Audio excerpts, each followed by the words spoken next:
Pemirsa, kami mendapatkan informasi mengenai Syekh Ali Jaber yang ditusuk orang tak dikenal di Masjid Falahuddin, Lampung. Dan untuk mengkonfirmasinya kami akan menanyakan langsung dengan Syekh Ali Jaber yang sudah tersambung melalui sambungan telepon. Assalamualaikum Syekh Ali Jaber. Waalaikumsalam warahmatullahi wabarakatuh. Bagaimana kondisi Syekh saat ini? Alhamdulillah sudah membaik dan sudah dijahit cukup dalam. Hampir kurang lebih 10 jahitan, ada 6 di dalam dan 4 di luar. Astagfirullah. Syekh, itu posisinya ditusuk di mana? Di bagian mana? Di ototnya bagian tangan kanan, bagian atas. Oke, ini bisa diceritakan kronologi kejadiannya, Syekh? Ini di Masjid Salahuddin seperti kegiatan biasa. Kita ikut safari dakwah dan saya mengawali acara untuk jamaah untuk jaga protokol kesehatan, jaga jarak. Kemudian kita mulai, saya memanggil seorang anak usia 9 tahun untuk tes bacaannya, karena dia kan ikut wisuda. Dan sambil saya bantu dia untuk memperbaiki bacaannya, meluruskan hurufnya. Dan begitu selesai, saya minta HP-nya ibu si anak ini untuk foto bersama lah buat kenang-kenangan. Ternyata ibu ini HP-nya full, gak bisa foto. Makanya saya minta sama jamaah menarah ke kiri, jamaah boleh pinjam HP-nya. Kasihan anak ini biar bisa dapat foto sekalian. Mudah-mudahan menjadi anak hafizah. Pas saya fokus ke kiri, kemudian menarah sekalian ke kanan untuk melihat siapa jamaah yang membawa HP-nya pinjam. Tiba-tiba di atas panggung ada orang lari. Kemudian karena posisi panggung ini cukup dekat dengan jalan. Karena posisi acara di luar, di lapangan masjid, bukan di dalam masjid. Makanya orang Belapo itu cukup gampang untuk bisa masuk. Karena tidak ada terhalang dengan jamaah atau kursi-kursi. Tapi subhanallah qadarullah ketika menarah ke kanan, saya tiba-tiba kaget melihat ada orang sudah di atas, di hadapan saya, dan saya langsung qadarullah respon. Kalau saya tidak lihat ke kanan, mungkin bisa qadarullah ke leher saya atau ke dada saya. Tapi subhanallah saya angkat tangan, makanya dia tusuk ke tangan. Maka begitu saya lawan, batah pisaunya ke dalam otot saya di kanan, bagian kanan. Baru subhanallah jamaah langsung amankan dan tangkap dia. Jadi bisa dipastikan pelaku ini bukan bagian dari acara ini atau datang dari luar begitu? Iya, kelihatan dari luar karena dia lari.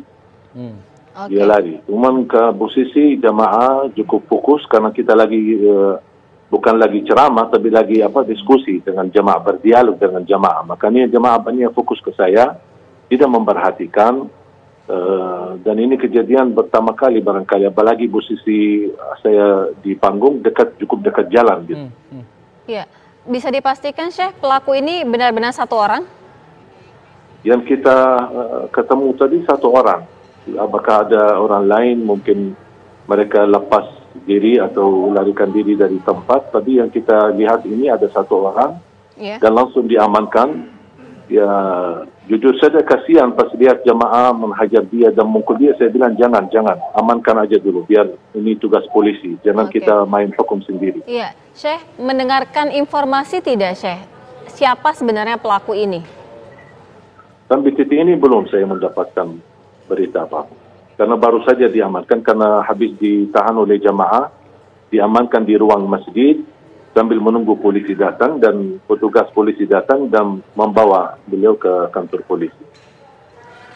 Oke, jadi mungkin bisa diceritakan lagi untuk luka yang Syekh alami saat ini di bagian mana saja? Mulai sedikit nyeri, awal-awalnya saya berdarah terus sampai baju saya di sebelah kanan semuanya basah. Karena darah, kata dokternya cukup banyak yang keluar. Sampai bajunya semua basah, terpaksa saya lepas baju dan lukanya cukup dalam. Makanya dikasih obat suntik, kemudian baru dikasih jahitan bagian dalam dengan dagingnya, karena ototnya cukup tusuknya cukup dalam, sangat dalam.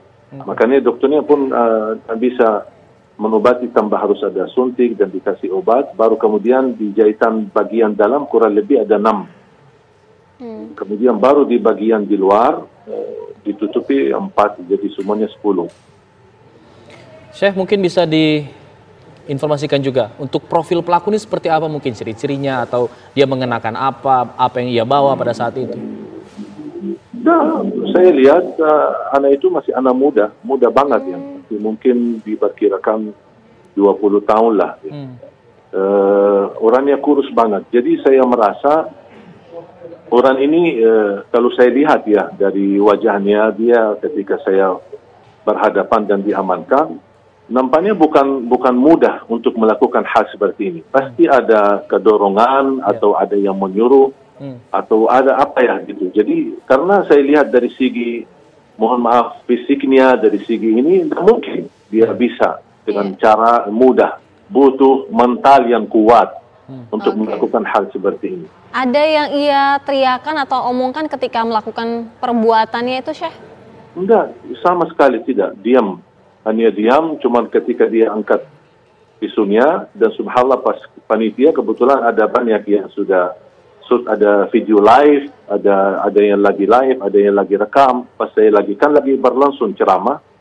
Jadi semua terekam ini mulai dari titik awal sampai akhir. Ini terekam semua. Jadi beliau tidak berbicara apa-apa. Acaranya sudah berjalan berapa lama hingga kemudian kejadian itu? Kenapa? Acaranya sudah berjalan berapa lama hingga kemudian terjadilah? Baru mulai. Belum 15 menit. Baru awal ketika saya melihat di spanduk, ada spanduk tulisan wisuda. Saya tanya sama panitia, ini wisuda apa? Dia bilang wisuda hafalan Quran. Udah, mana salah satu anak boleh naik panggung, saya mau tes bacaannya. Dan alhamdulillah posisi si anak ini ada di sebelah kiri, bukan di sebelah kanan. Iya. Baik, terima kasih banyak Syekh Ali Jaber. Kita doakan insya Allah Syekh Ali cepat diberikan kesembuhan. Dan kejadian seperti ini tidak terjadi lagi ya. Jangan sampai terulang lagi. Semoga jadi peringatan untuk semua pihak. Terima kasih. Assalamualaikum.